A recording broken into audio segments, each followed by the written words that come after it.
Sorry my uploads haven't been as frequent lately. I just kind of got done with school, and it's just nice to just sit here and do, like, fucking nothing. Just, like, sit down and be like, okay, I get to do nothing. Plus, it's just, work has been a thing, so, but I'll try and start to keep up again, but whatever. Anyways, hey guys, well, I got a game here today against, this guy right here on Showdown, someone102, whatever.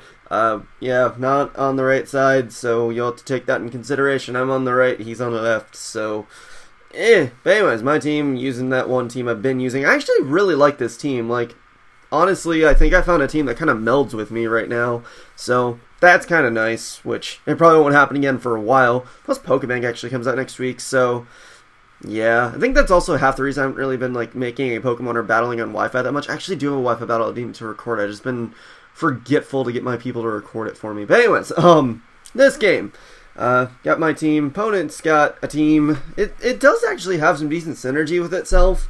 I mean, it's kind of weird to have 2 fairies and then 2 steels. I mean, there's sure some overlapping there, but he's still got some stuff that works together. Main thing on his end is going to be that he's got a lot of physical attackers, and I don't have any physical walls. Like, I'll be able to take on his special attackers just fine. Actually, my Ferrothorn, I think, has defense investment, but other than that, I mean, I should be able to deal with his physical attackers, because for the most part, Ferrothorn can take on Aegislash and Haxorus to an extent, at least take a couple hits and cripple him a bit. Same thing with Gyarados, so Ferrothorn's going to be kind of important, so I gotta make sure I do what I can with that first, and then see where it gets me. Otherwise, I mean, his Klefki will just be annoying, but I shouldn't have any problems with it. And Rotom, I mean, honestly, shouldn't be a thing. And Florges, I'm not even concerned about. Like, I don't even consider that a real Pokemon. I'm just kidding. I know it's a real Pokemon, but I honestly just never see a threat in it. But anyways, leads on his end. I figured he'd go with, like, Klefki, maybe even the Rotom or the Gyarados. So I was like, alright, Ferrothorn should be good to go with.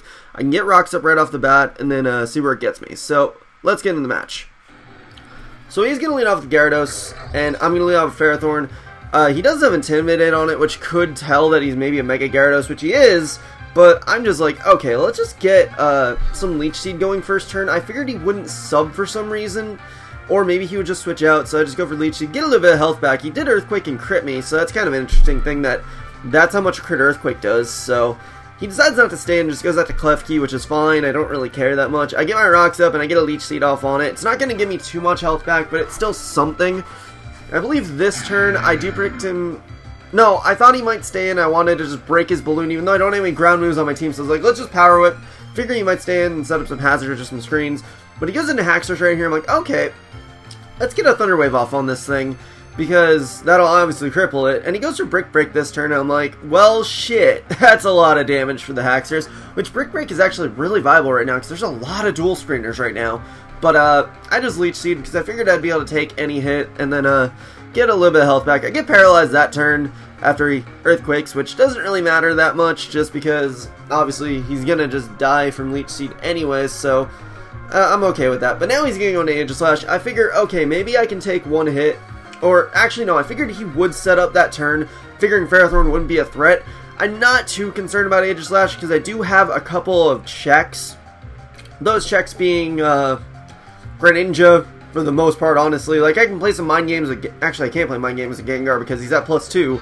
But Lucario can do a little bit too if I really need to. But Greninja, I knew could take a Shadow Sneak, so I'm just going to go into that and go for a Dark Pulse to take him out. Also, Iron Barb's Rocky Helmet is still fun, just saying. I might actually switch out to Leftovers, though, just because Kangaskhan isn't a thing anymore. But anyways, he brought in the Klefki. I was just like, let's go out to Rotom. That's kind of the safest thing that I can bring it on Klefki. Sure, he can screen up on my Rotom, which he went for the light screen first off, but otherwise, I wasn't really too concerned. He does Toxic me as I Will-O-Wisp him, but I do have Rest on my Rotom, so it's not really too huge of a concern to get that Toxic on me. It's just, I gotta play how I rest properly, just because there are things that I would appreciate not being rested on. Like, if he brought in Gyarados, for example, which actually Rotom isn't even a good Gyarados check anymore. Well, Mega Gyarados, rather. But anyways, I brought in Gengar there, kind of forgetting about the light screen, and I was like, oh shit, I could have brought in Lucario, Mega'd up, and just close combated, but for some reason I guess I thought Reflect was up for a second, but I already brought in Gengar, so I just had to Shadow Ball, get some damage off.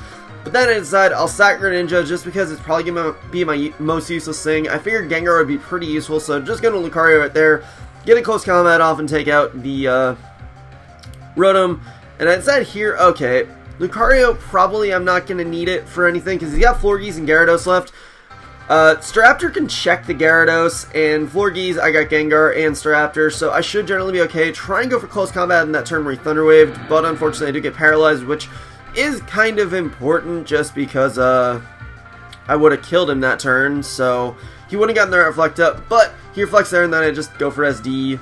Actually, I got paralyzed on the turn that he reflected, then I SD on to switch to Gyarados. I'm like, whatever. Going to Staraptor here, I go for U-turn just because I didn't think that Brave Bird would take him out, and he does capitalize on the fact that Brave Bird might not take him out, and goes for Dragon Dance, and I bring in Rotom mainly as fodder because I know I can play around what's left in his team with my Staraptor and my Gengar, so that's kind of the game plan. His Reflect does wear off, so actually, I didn't even realize the Reflect wore off. What the fuck? Why did I do that? That was actually a really stupid play right there. Like, if I had U-turns, that would have been so much better. Why didn't I U-turn there?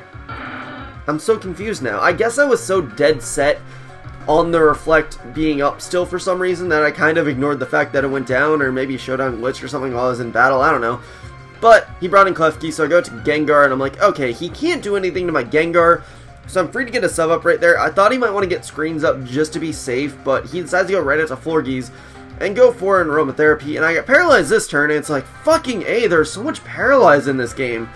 Because I tried to just go for a Sludge Bomb just to get some damage off. Try and go for it again, but he goes for Wish right there, and if that's not bait that he's going into Klefki, I don't know what it fucking is. So I'm just like, yeah, I'm gonna Shadow Ball, and I better not get paralyzed this turn, otherwise I hate everything.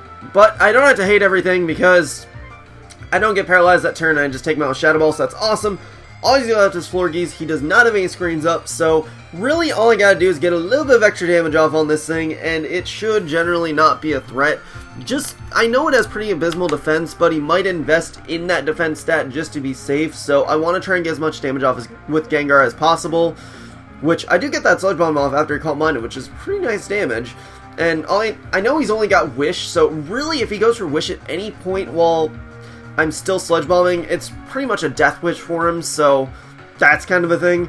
But I accidentally go for Substitute that turn when he Calm Minds. I did want to go for Sludge Bomb just to keep the pressure on him. I'm still getting off some nice damage, so I'm not really that bothered, but whatever. But that turn he does go for Wish, and I'm like, God damn it, come on Gengar, I need you to live a +2 Moonblast. I know you probably can't do it because you're a fucking Gengar, but I can hope, right? No, I can't because I die. Which means he does get the Wish off, and I do have to take the chance of him living Brave Bird, but I feel confident because there's a Max Attack Staraptor with Reckless, and it does take him out, so that is awesome, and it'll make it be a close 1-0 victory for me, so GG guy. Lots of Paralyze in that match, like holy shit. Like if it wasn't for all that Paralyze, yeah, it would have been a lot less close, but it was still a very fun game, so yeah, hope you guys enjoyed. I'm going to try and upload a Wi-Fi battle tomorrow. I should get home early enough to get someone to record a game for me, so that's a hope. But yeah, anyways, that'll be it for this, so hope you guys enjoyed. Such blah. Here comes sub, and later guys.